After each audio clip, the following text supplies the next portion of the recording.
All right, so you know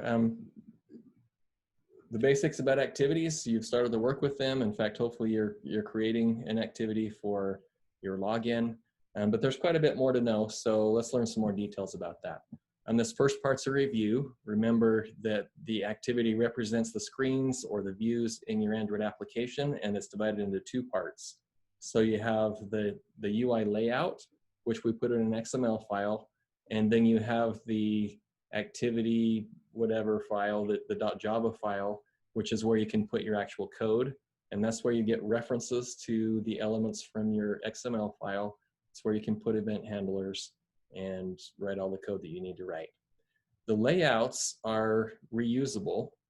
So we usually have one XML file that we use for each. We'll have a one-to-one relationship between the XML files and the activity files, but really you could reuse an XML file, a layout XML file in multiple activities if you had a reason to.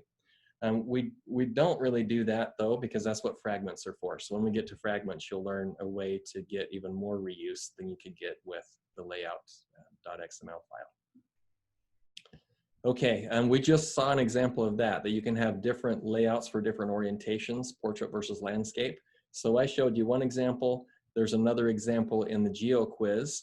And in that example, in the quiz activity, if you start that application up and then you rotate the phone, you'll see that it doesn't just scroll, it actually moves things around to make them fit better in landscape versus portrait. So if you want to see an example of that, go ahead and run that application. One of the things you need to understand is that activities have a life cycle. They have a life cycle that's controlled by the Android operating system, and there are certain things that can cause state changes of your applications. These state changes, you may have to write code in response to them, and so there needs to be some way that your application can be notified that the state of your application has changed or is changing. And so there are a set of methods, callback methods, that get called on your activities when their states are changing. So here are some things that can cause states to change. Creation of a new activity.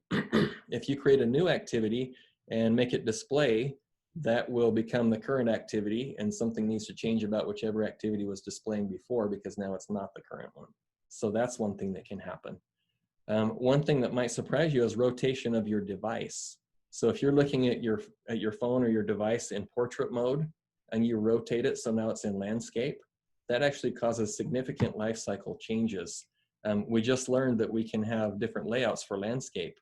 The way that works is the activity actually gets destroyed. The activity object goes away and a new one is created and it gets re-rendered. And so quite a bit happens when you rotate your device, and so we need to learn how to deal with that. That's one of the things that we'll learn today. Other things can happen. So I'm sure we've all been using our phones and we've been using some app and we get a phone call. And what happens when we do that? Our app is no longer current and the phone comes to the front, and that's what you can see. So that wasn't caused by you, that somebody else caused that to happen, but it still causes state changes in your activity, and you need to make your application respond well to that. We don't want it to crash. We don't want it to go away. We don't want, when the phone call ends, we don't want to have lost information in the application that we were using. And so we need to know how to deal with those kinds of things. Other things can happen too. For example, you could run low on memory on your device. And if that happens, the operating system will automatically start taking activities and moving them out of the current memory space. So a lot of things can happen. Some of them would be caused by you, things that you intended to do, and others would just be things that happened, and your program or your app needs to respond well to that. So in order to know how to respond well to that, we need to learn some things about the activity lifecycle. So I mentioned that there are methods that get called in your activity in response to those state changes. And so what you need to learn is which callbacks get called for which kinds of things. And so then you know what code to write in those. So these are the 6 main activity callbacks. You have onCreate, and this is, and we'll talk about this parameter in just a minute. But this is a callback that's called when the system first creates your activity. And so in that callback, that's where you want to set up your UI. That's where you would get references to your UI add event handlers, things like that. After that, onStart gets called, and that makes the activity visible. So once that happens, when the activity becomes visible, your onStart callback gets called. There's usually no need to write any code for that one or do anything for that one, because immediately after that, onResume gets called. And that means that your activity is in the foreground and it's ready for the user to use it. And that's usually where we end up writing code instead of in onStart. So those are the callbacks that get called when your activity is being created and becoming visible. And then we have kind of the reverse of those, when your activity is becoming invisible and then stopped and possibly even being destroyed. So you have an onPause callback. That's the first indication that the user is leaving the activity. That might be because of something you intended to do, like you have written the code that causes another activity to come to the foreground, or it might happen because you got a phone call or you rotated your device, maybe intentionally or unintentionally. We probably have all had times where we were turning or something and our phone rotated, maybe when we didn't intend to. So that will all cause an onPause and an onStop. OnStop means that the activity is no longer visible. And then depending on what happened, your activity might stay in memory or it might get destroyed. It will get destroyed for rotating the phone. So when we first learned about this, we would probably think that getting a phone call seems like a more drastic event than rotating your phone. But rotating your phone is one of the most drastic things that can happen, because it actually destroys your activity instance and causes a new one to be created so we could have a new layout for that new orientation. One of the things we want to be careful of there is we don't want to lose any data that the user was working with, so we have to learn how to do that. So those are the 6 primary callbacks, and we'll see examples of how they get used. Here are some others though, some others that are useful. We have an onRestart. So this is called if your activity was stopped but not destroyed, and now it's going to be started again, and it's going to become active. So you have an onRestart activity. So that allows you to do things. So for example, onRestart wouldn't be called when your activity first becomes visible, but anytime it becomes visible after having been invisible, it will be called. So that allows you to write code, if you have any reason to do something special when your activity is being redisplayed. You have the onRestart to allow you to do that. You don't always need that. A lot of applications don't need to use it, but it's available to you if you do need it.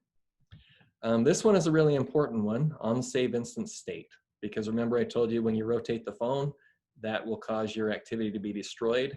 Well, what if we have some instance variables that we're working with that are really important? So for example, in your .class file, you might have declared some instance variables in there. As the user is working with the application, you have set them to some values, and now you don't want to lose that just because they rotated the phone. Well, by default, you will lose that. And so the way to avoid losing it is you write this callback. You write onSaveInstanceState. And that's one thing I should point out about these callbacks. They will be called if you write them. So they're going to get called, but if you don't override them, then it's just calling the version that you inherited from the parent class. So if you want to have your code executed in response to them, you have to write them in your activity. So you would often want to write an onSaveInstanceState, and that takes a bundle as a parameter, and that is a place where you can write values of instance variables before your activity goes away, and then you can restore them later. And I'll show you code for how to do that. So if we look back here, so if you have an onSaveInstanceState, that would allow you to save the values of your instance variables. And right here, notice that onCreate receives a bundle as a parameter.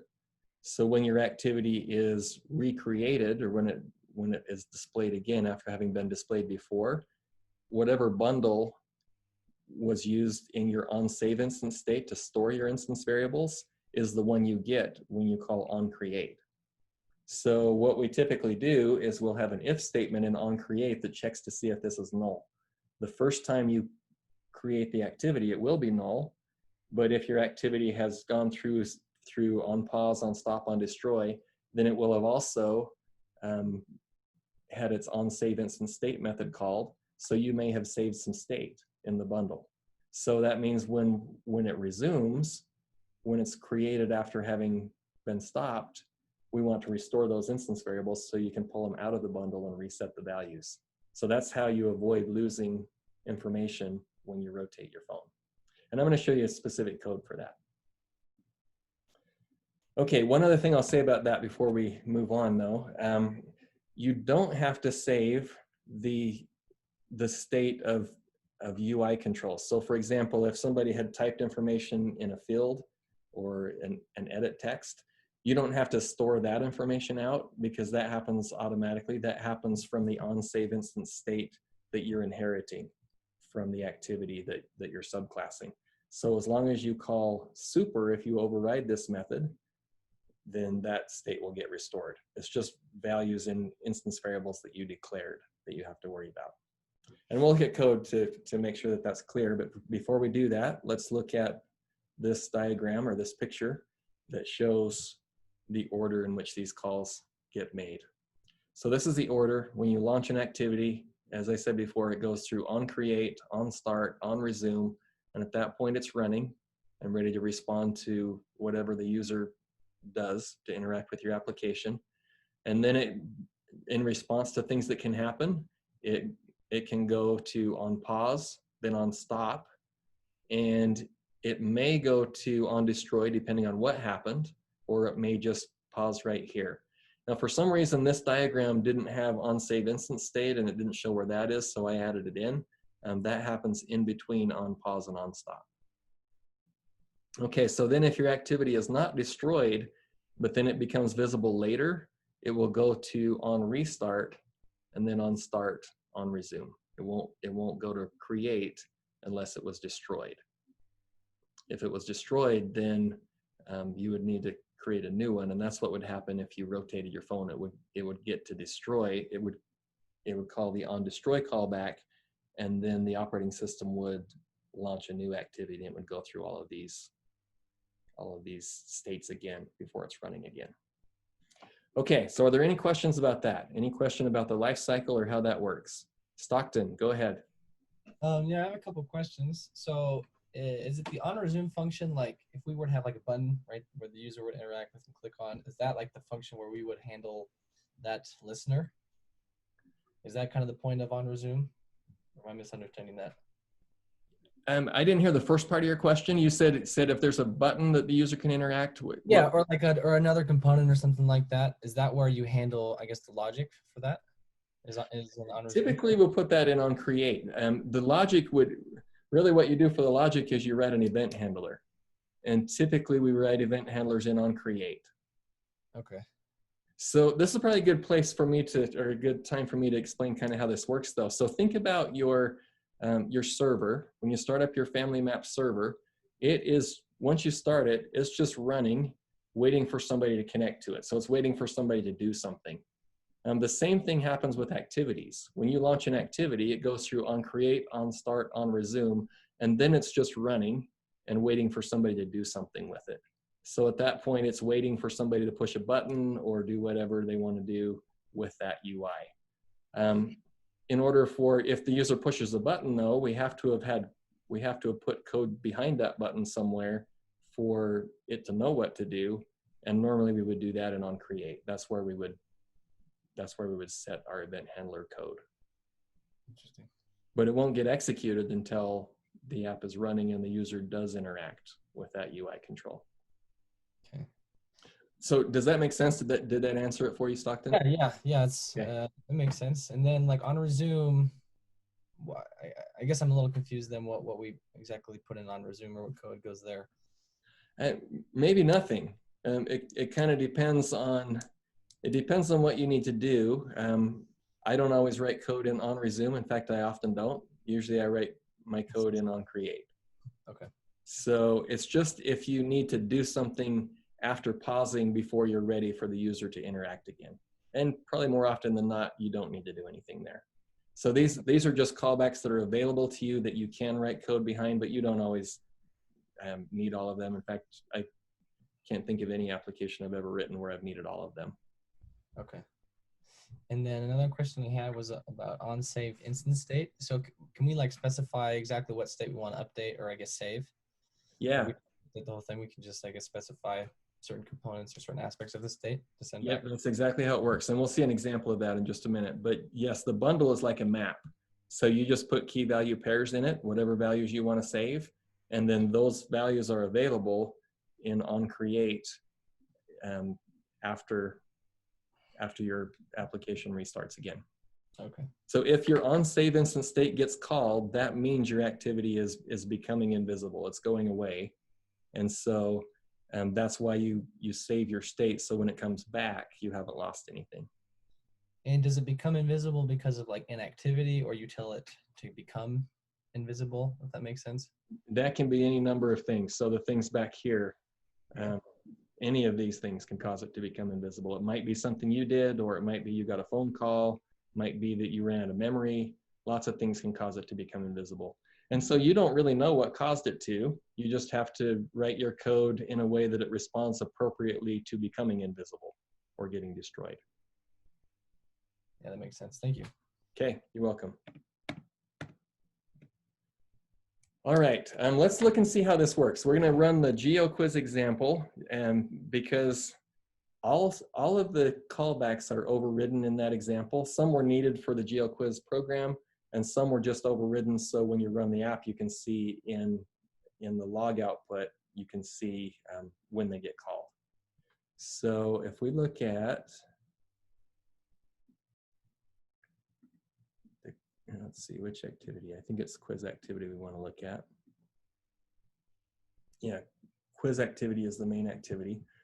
So if I scroll down here, you will see those callbacks. So here's onCreate, and you almost always have code in onCreate. That's really where you interact with the UI controls, put event handlers behind them. So there's a good amount of code in onCreate here. Then we've got some code that's specific for this application. It's probably being called by onCreate or some other callback. But if we keep scrolling down, we see a few others. Here's onStart. We didn't actually need to override onStart for this application. And this is just an application from your book. It's not one that I wrote. But what they've done is just logged that onStart was called. So when we run the application, if we look at the log output, we can see the order in which all these callbacks happen in response to different kinds of events. One other thing to notice is whenever you override one of these callbacks, you want to call super and call that method from the parent, or you might lose functionality that's really important. So for example, onSave instance state is overridden here. We do need that one for this application. And we've called super onSave instance state. If we don't call that, then we are going to lose any values in text fields or any state of UI controls on the application when our activity gets recreated or redisplayed. And we don't want to lose that, and we also don't want to have to write the code to deal with storing all of those field values in instance variables. So just make sure you call super.onSaveInstanceState. That will take care of the state of any UI controls that are being displayed, and then you just have to worry about any instance variables that are in your code. So here we have a bunch of instance variables. You just have to decide which of those values do I want to not lose if my phone gets rotated, and those are all the ones that you would put in your bundle. Okay, so more on that a little bit later. But right now what I'm just trying to show you is that all of those callbacks are overridden, so we can see them in Logcat when we run the application. So let's run it now.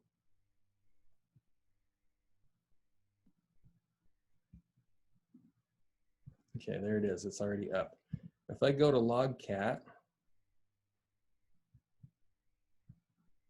let me see, why am I not seeing anything in there? Okay, there it is. So I rotated, and you can see what happened. We called onPause, onSaveInstanceState, onStop, onDestroy.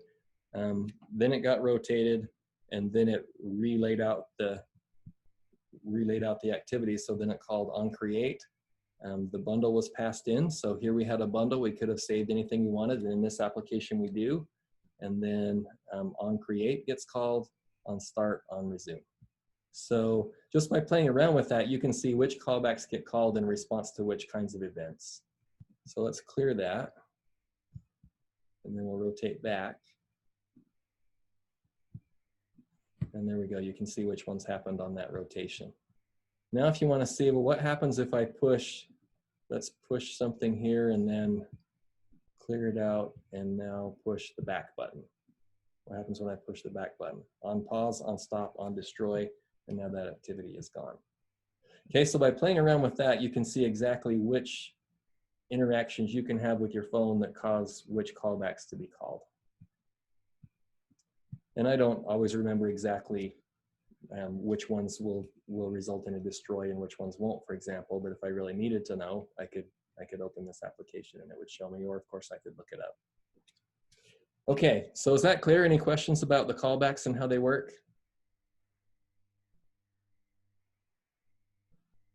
All right, let's move on then. Okay, so this I've already really talked about, but this is a little more information on the save instance state and on create. One thing to keep in mind is this does not work for long-term storage.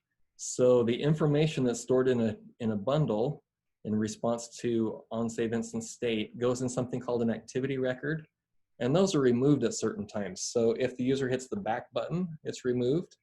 And when an activity is destroyed, when the device is rebooted, or even if an activity hasn't been used for a long time, the operating system could decide to get rid of its save instance state. So if it went to on pause or on stop, and then you leave your phone and don't touch it for a few hours, or I don't know how long it would take, but at some point the operating system might decide to just destroy that activity record, which means that the information you wrote into on save instance state is not there anymore. So this is not where you do long-term storage. It's just what you would do to be able to handle the life cycle changes that can happen while you're interacting with your application. If you want something long-term, you need to store it to a database or write it to a server or something like that.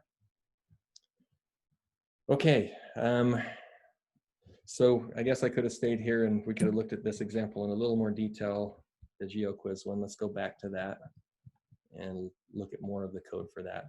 So here is how you can save instance state. You get the bundle, and as I mentioned, it's passed in. You always want to call super, and then we just have this log message because we're logging all of these callbacks so we can see them in logcat.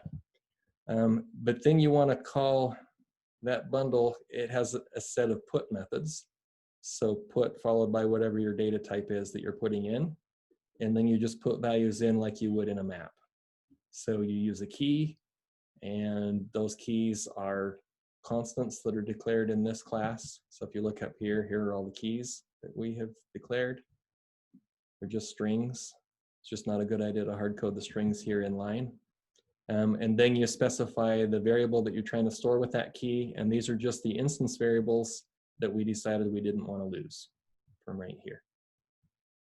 Okay, so you store all the ones you don't want to lose, and then the way to restore it is in on create. But remember, on create gets called when you first create the activity, and in that case there is no bundle. And so the first thing we want to do is check to see if there is a bundle. If there's not a bundle, there's no state to restore. But if it's not null, then that means save instance state or on save instance state was called sometime previously, and so now I want to restore that state. So I just have some get methods, just like the put methods. I call get, I specify the key, and for most of those methods I can specify a default value in case that key doesn't exist. Then it would return whatever the default value is, and that allows me to reset all of my instance variables to what they were before the rotation or before whatever else happened to cause on save instance state to be called. Okay, so there's a lot of detail in this application. This is an application you would write if you're going through the book, but all those details aren't important, but it is important that you understand how to save and restore state. So are there any questions about that? All right, we'll move on then. Okay, the next thing you want to know how to do or need to know how to do is how to start one activity from another. Oh, Kellen, you have a question? Yeah, just really quickly, what does it mean set serializable?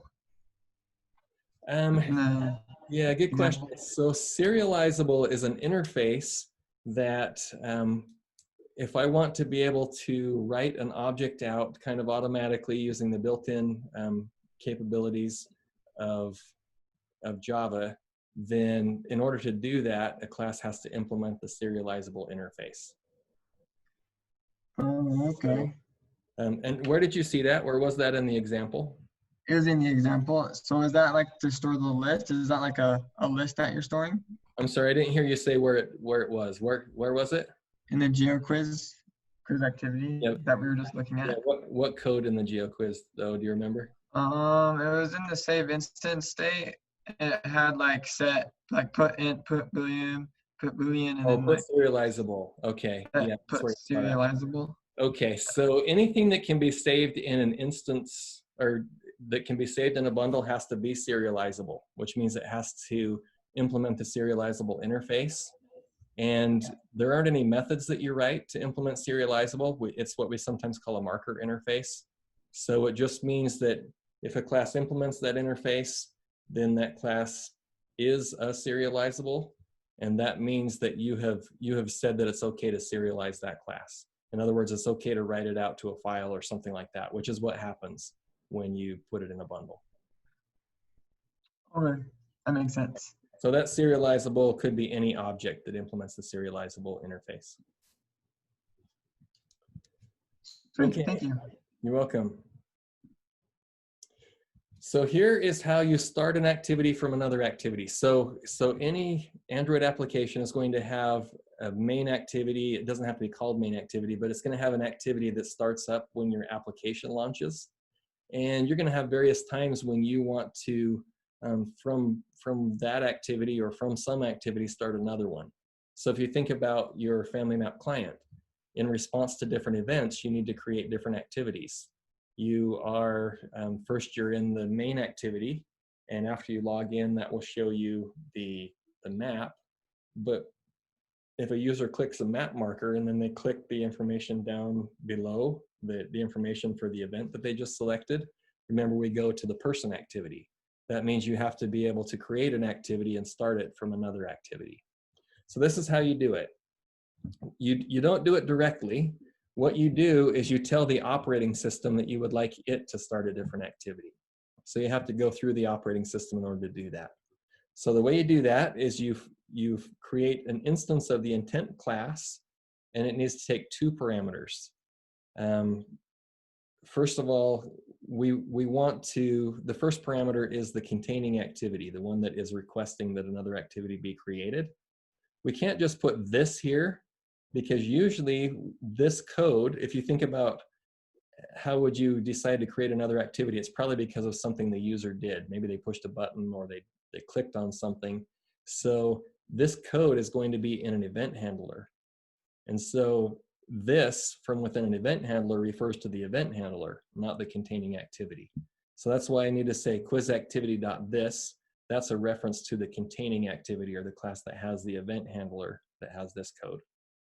Okay, so that's the first parameter. And then the second parameter is the class that you want to start. So in this example, it's cheat activity. So that gives me the intent. And then I call start activity and pass the intent in. And so that asks the operating system to start the activity for you. And that will cause the operating system to call all the appropriate callbacks, as we just learned, for making whatever the current activity is not be the current one, and creating the new one and making it current. Okay, so that's pretty straightforward, not too hard, but that's the way you create an activity. One of the things you may want to do is pass information from one activity to another. So often we don't just create an activity, but we create an activity and pass data. So think again about your Family Map client. When we click on an event from the map, we're going to see the person activity for the person whose event was clicked. Well, that means we start a person activity, but we're going to somehow have to pass in information in order for the right person to be displayed. And so we need a way to do that. And the way to do that is in between creating the intent and using it to start the activity, we call put extra. And so we call put extra, and again, it's key value pairs. So specify a key and put a value in, the value that you want to pass to the called activity. Now that's in the intent. And so when you call start activity and pass that intent, the operating system will pass the parameters to the activity as well. Okay, so that's how you pass parameters in. And then the next thing you need to know is, well, how do I get the activities out of in the called, or how do I get the extras out in the called activity? The way you do that, so we've called some activity from another activity. So let's say that we were in our main activity and we just called our person activity. So from within our person activity, I could do this in onCreate or really any of the event handlers, but onCreate is probably where I would do it. I could call get intent. That gives me a reference to the intent that was used to create the activity. And then I just call these get extra methods. So get data type extra, where data type is whatever the type is of the value that was passed in. I have to specify the key. So typically we will create constants for those and put them in one of the activities. Probably the most appropriate place is to have it in the called activity, the one that was created. And then that will pull the value out. So that's how I can get a value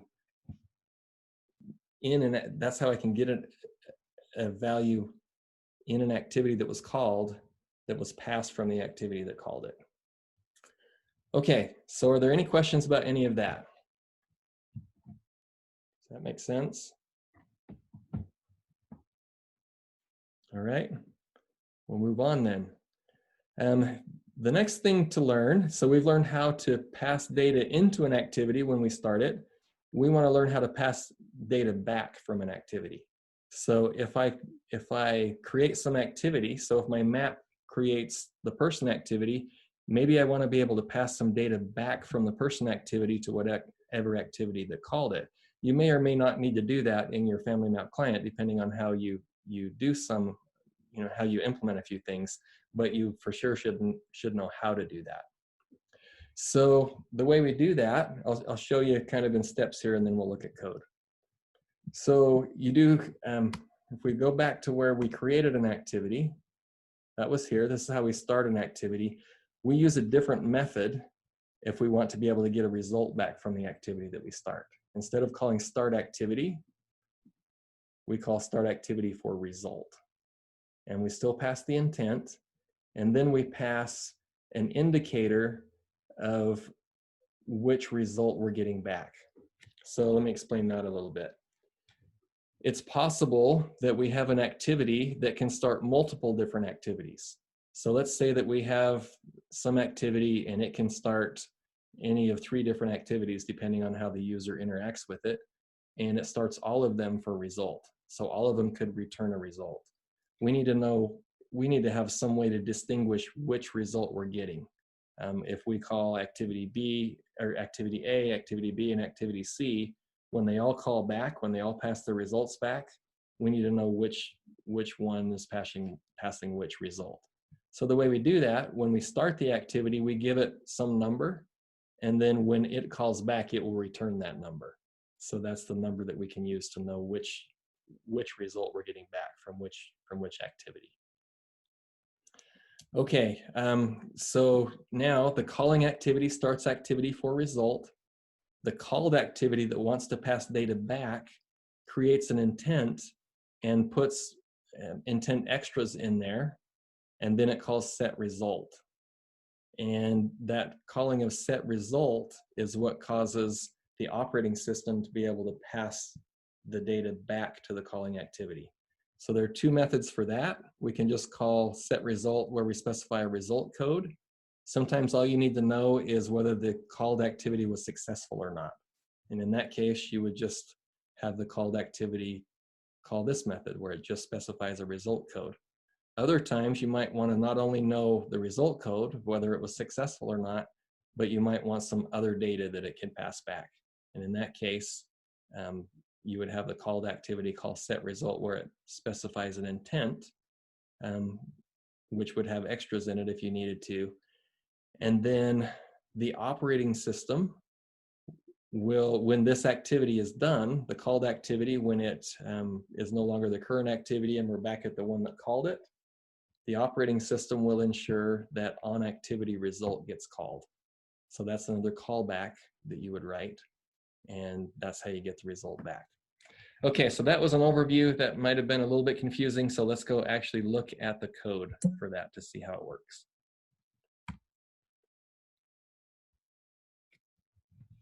And then we're going to take a break pretty soon here. I've got just 2 slides. We're going to talk about how specifically how all of this relates to the Family Map client, and then we'll take a break.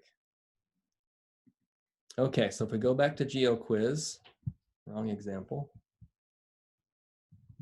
Okay, here we are. We're in GeoQuiz. So first of all, the calling activity, step 1, calling activity calls start activity for result. Let's go look at that.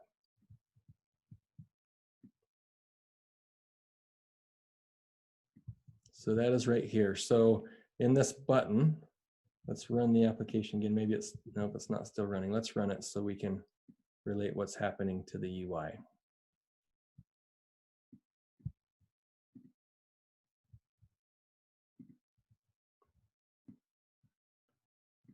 Okay, so when we push the cheat button, this activity is, or this event handler is going to be called. And what it's going to do, got too many windows opened up here. Let's move some of these. I think you're not sharing your screen anymore. Yeah, I'm not seeing it. A When did I stop sharing? couple seconds ago, maybe. Oh, good. Glad it was recently. Okay, let me just get back to that then. Okay, there we go. Are you seeing it now? Yep. Okay. Yeah. Okay, so when we press this cheat button, this callback gets called. So what it does is it creates an intent, and then it puts some information in. The information in this application that it needs to pass is the answer. If we're going to cheat, then the activity that we're going to needs to know what answer to give us. And so we pass in the answer, whether true or false is the correct answer, and we pass in how many cheats are remaining, because we're limited to 3, and then it will decrement that number if we use it, if we use the cheat. And then it calls start activity for result. So then we go into the cheat activity. So let's push that button. That takes us to this activity. So let's go look at the cheat activity, and it's going to pull that data out of the intent. So right here in onCreate, it calls get intent extra, and it gets the number of cheats remaining. Okay, and if we actually do cheat, then it will call get intent again and pull the answer out in the callback for this, where we push show answer. Okay, so that's the first 2 steps. Let's go back and look at this. So that is steps 1 and 2. We've seen how to call it. We've seen how the called activity can get the information. Now let's see how it puts the information in its intent for a result. And that is right here. Don't have the line numbers there, so we'll just have to find it. So in cheat activity, let's find the set result method. So that's right here. And that gets called in a couple of places. First of all, it gets called, if we push the show answer button, we set a result of true, that we cheated, and we decrement the number of cheats remaining. But we also, one thing to understand about this is we don't know when this activity is going to go away. So what we also do is we make it so when the activity first comes up, we're in onCreate.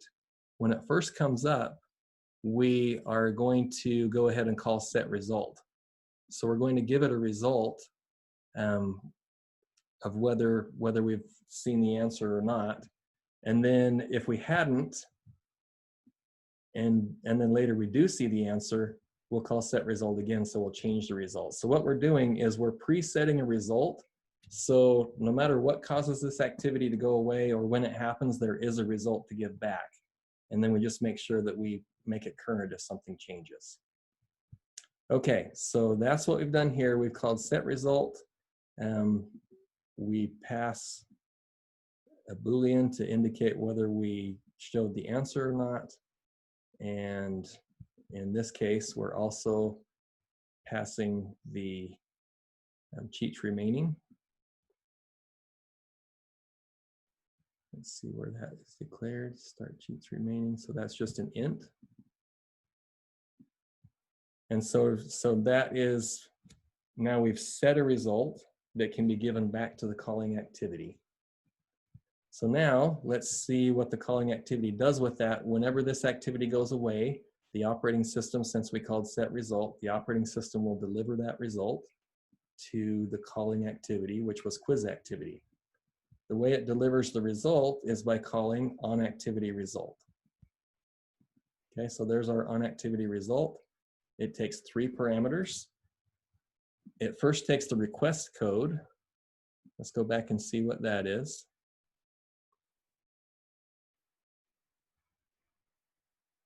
Okay, so right here, when we call start activity for result, we specified a request code.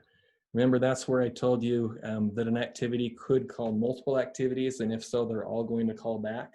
They're all going to call back into the same callback method, so we need a way to distinguish them. So when we start an activity, we give it a value, we give it a number.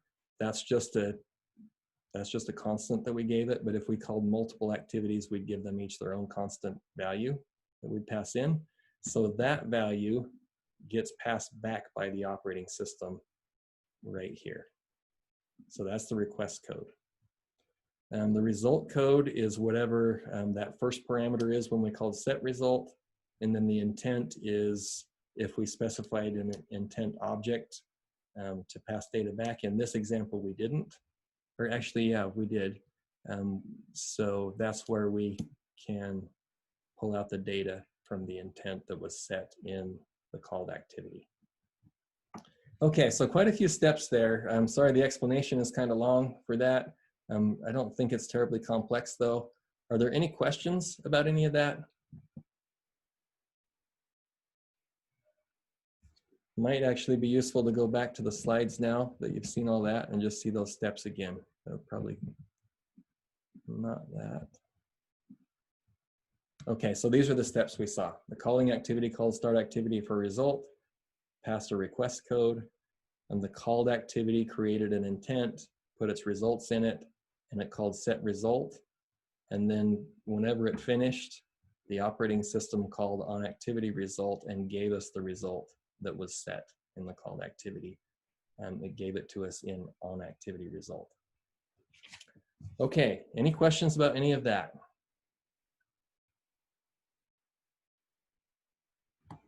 All right, the last thing I want to do before the break is just show you where you use all this information in FamilyMap Client. So your main activity needs to use it. So you're going to have a map fragment. We're going to talk about fragments right after the break. But your person activity is started when we click the event information on the map fragment. So that's where you'll need to use start activity. Also, the search and settings activities are started when you click the menu items. So remember, we had some icons in the upper right corner of the FamilyMap client, one for going to search and one for going to settings. So those will be other places where you would start an activity. Depending on how you implement it, you might make your activities return results, or you might just have the activities do what they need to do, make whatever updates they're doing before they return. The way I program mine, I don't need to return any results from the activities, but you might in yours. Okay, so within person activity, when you click a person, you start another person activity. So that's another case where you would start an activity. And if you click an event from the event list for a person, you would go to the event activity. So another place where you go from one activity to another. In the search activity, if you click you get some search results, and if you click a person search result, you'll go to the person activity, or if you click an event search result, you'll go to the event activity. Depending on how you do your model, and the same was true on the previous slide, depending on how you do your model for some of these, you're going to pass data, either a person or a person ID. So remember, if you did the model the way I told you that Dr. Rodham does it, you would generally be passing a person ID, and then he would call his data cache to look up the actual person. But if you do the model the way I do it, you probably don't need to go to the data cache to get the person. If you're already looking at an event, the event knows what person is associated with it. And if you're looking at a person, it knows what other people are associated with them. So in those cases, you're going to be passing a person. So you'll either be passing a person or a person ID when you click a person in search activity, and either an event or an event ID when you click on an event from the search activity. Okay, and then the last place you need to use this information is in your settings activity. You have a log out, and that was the last option at the bottom. And when you log out, you go back to the main activity. There's a little bit more you need to know about that, and we'll cover that on another day in another lecture. But you can't just start a new main activity, or remember, when you log out, you need to make it so pushing the back button won't just cycle back through all the activities you saw when you were logged in. So there's a little bit more on logging out that I'll share a little bit later when we talk about navigation.